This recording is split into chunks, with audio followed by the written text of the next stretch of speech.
Good afternoon, folks. Sorry about that. Robert Chappell here, Executive Editor, Madison365, with your daily update for Tuesday, January 18th. It is an interesting day in the data. I think it's still looking pretty frightening. There's some frighteningly large numbers here, but there's a little bit of reason for optimism. There's a little reason for me right now to believe that we may have peaked a little bit earlier than I thought we would. The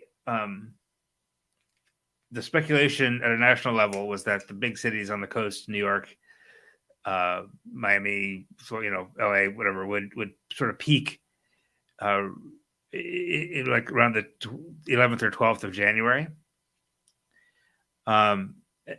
Everything, this whole pandemic has happened here in Wisconsin a week or two after it happens on the coasts, or in some cases, months later. We're just always kind of lagging behind the coasts, both up and down. When Delta surge started in New York, it started here 2 weeks later. When the Delta peak and started going down on the coasts, it started going down here about a week and a half, 2 weeks later. So my thought was that it would peak on the coasts around the 11th or 12th, and then it would peak here right about now, maybe toward the end of the month. Always trying to be cautious in my optimism, right?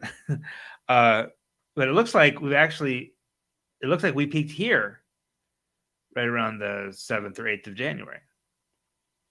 I'm cautious about that, right? Because the data we're looking at is relatively new. The data changed a lot in the last couple of days just because the state changed the way they're reporting it, which means that we don't have 100% confidence to make. We're confident in the data, but because it's new, we haven't seen a long trend yet, right? To make good predictions. But I am seeing is the way this data has shaken out sort of retroactively going back to the 8th or 9th of January. It looks to me like things are actually improving. So cross your fingers.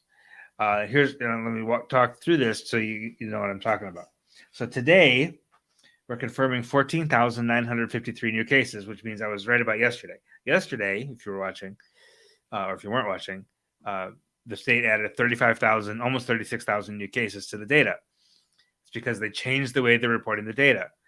It used to be that the counties would all report their numbers in, the state would kind of collect all of that, and it would go through like a process to get published into the statewide data. And they've stopped doing that because what that did is it caused a delay of a couple of days. So you'd get all the new cases that would get added in on a particular day weren't actually tests that came in that day, right? So you'd be off by a little bit, which is fine for most of this pandemic when you're talking about 300 to 9,000 cases, But when you get now where we're talking 14, 15, 17,000 cases a day, it's just you just need to be a bit more accurate than that, or a bit more timely rather, right? It's not that it wasn't accurate; it just wasn't accurate it just wasn't as up to date all the time.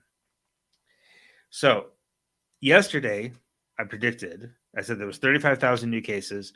I thought that was going to be a one-day data dump, and now today we're back to relatively normal, which is exactly what's happened. So these just under 15,000 new cases today. That's a huge, huge number. We've only seen that number a few times. We've only seen new cases that high a few times. That puts our 7-day average of new cases at 18,216, which is artificially high because of that one day of 35,000. So the new cases is still, the 7-day average of new cases is still a little bit off because of the way that data came in. But 15,000 new cases today is a lot, no doubt about it, but is, continues a general sort of downward trend. Right? Yesterday there were, we sort of peaked, it looks like around the 5th at just under 18,000 positive tests. And now we're, kind of bouncing between like 10 and 16,000. So 15,000 continues a trend. The positive test rate right now is 27.5. That's not very good. I mean, it's not good at all. It's terrible. But, we were peaking around 30% around the 7th. So The trend there is downward as well. The hospitalizations, this is where the news gets really good. I don't know about really good, but where we see definite improvement and reason for optimism. Hospitalizations are down overall 2,222 currently hospitalized. That's down by 25 since yesterday. That's down by 22 since a week ago. So that's definitely a downward trend, or at least a leveling off, right? We peaked at about 2,278, I think it was, a few late last week. So that's been coming down. Now the problem, the ICU population is up slightly from yesterday, 465 currently in the ICU. That's up by 13 from yesterday, but yesterday was down a lot from the day before. So overall, the ICU population is also down by 21 in the past week. So hospitalizations generally moving in the right direction. We now have 81 ICU beds available in the state, which is still not nearly enough.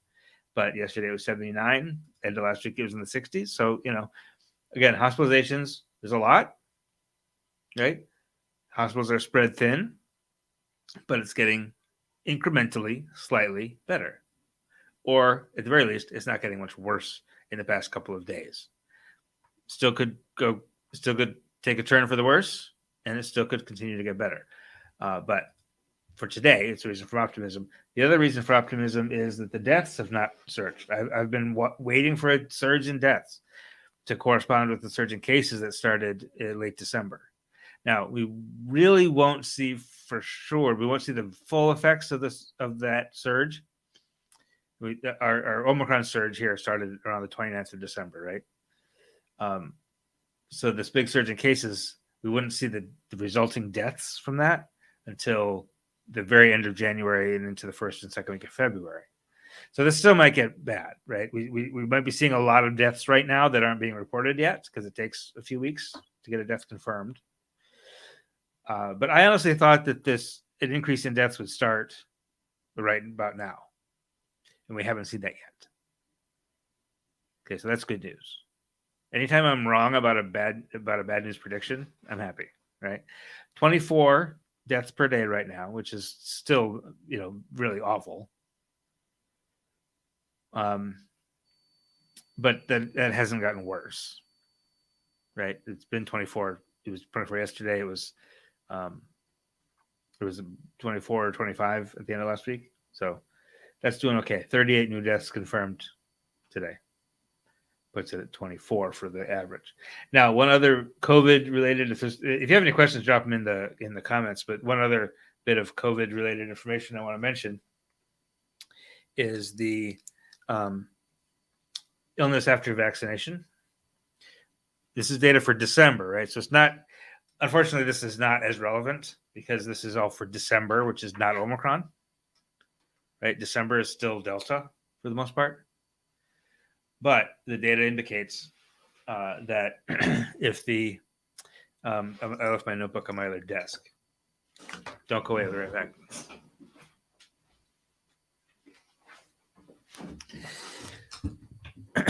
This is Reporter Life, you guys. And I've got literally on my little studio table here, I've got two notebooks. Neither of them was the one I was looking for. This notebook was over on the other desk. So this data indicates that during the month of December, 1,573, I'm going to throw a lot of numbers at you, and then I'm going to give you the breakdown. 1,573 people per 100,000 who were vaccinated actually still tested positive.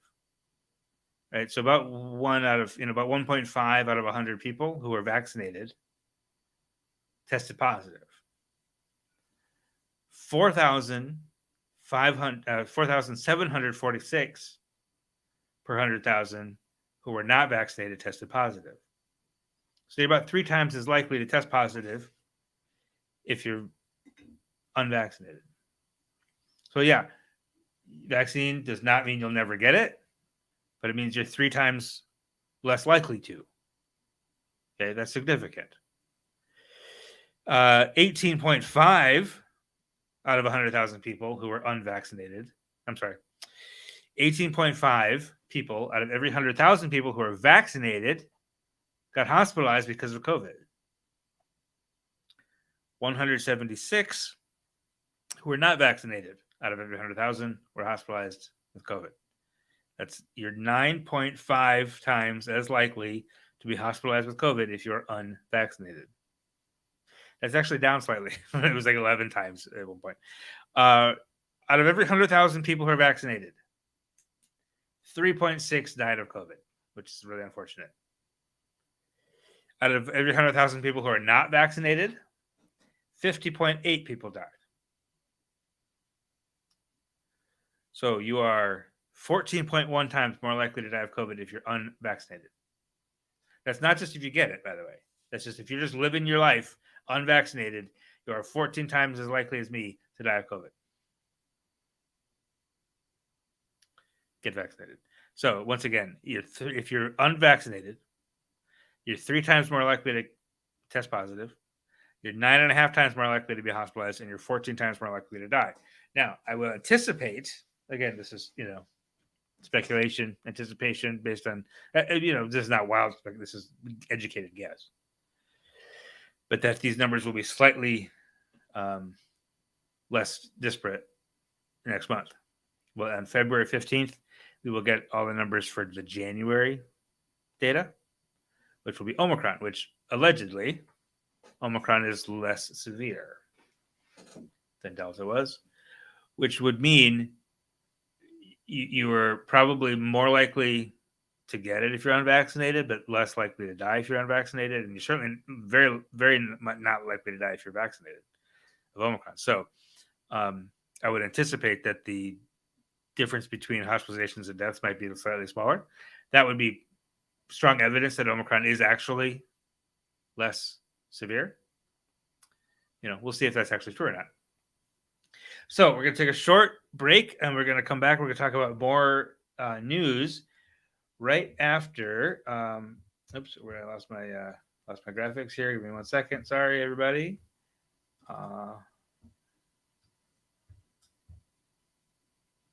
So we got to talk about our sponsor for the episode today, which is the University of Wisconsin School of Medicine and Public Health, Department of Surgery, and their Log to Lose program. Are you interested in lowering your blood pressure?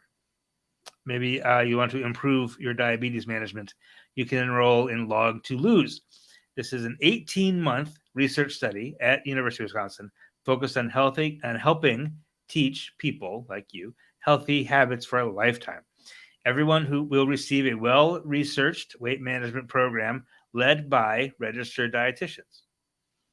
Go to log2lose.com for more information. And actually, we have a sponsored article up on the website right now. I'm going to drop a link to the comment. I'm going to drop a link in the comments real quick. And that'll have some more details for you. And we thank the University of Wisconsin School of Medicine and Public Health and the Department of Surgery for the support of Madison365 and the update.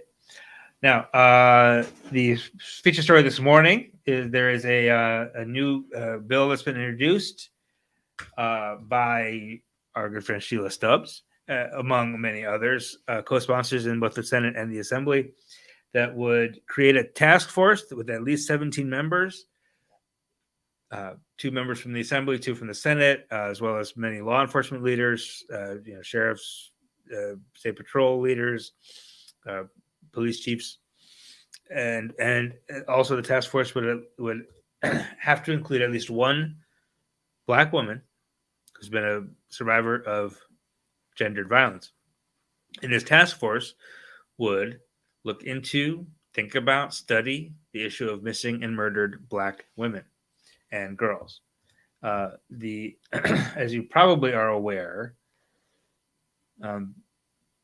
Black people generally make up about 6 or 7% of the population of the state of Wisconsin,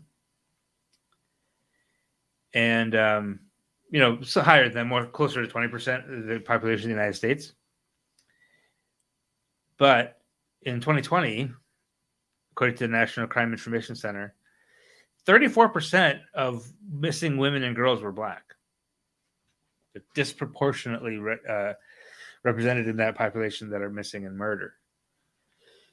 So there's no reason to think Wisconsin will be immune from that. So Sheila Stubbs and several other legislators have put forward this legislation to create this task force to study the issue, create a report, create some recommendations to address that important issue here in Wisconsin. And Representative Stubbs spoke with Angelica Usry, our reporter, and we have that story right now, but right there on the front page at Madison365.org.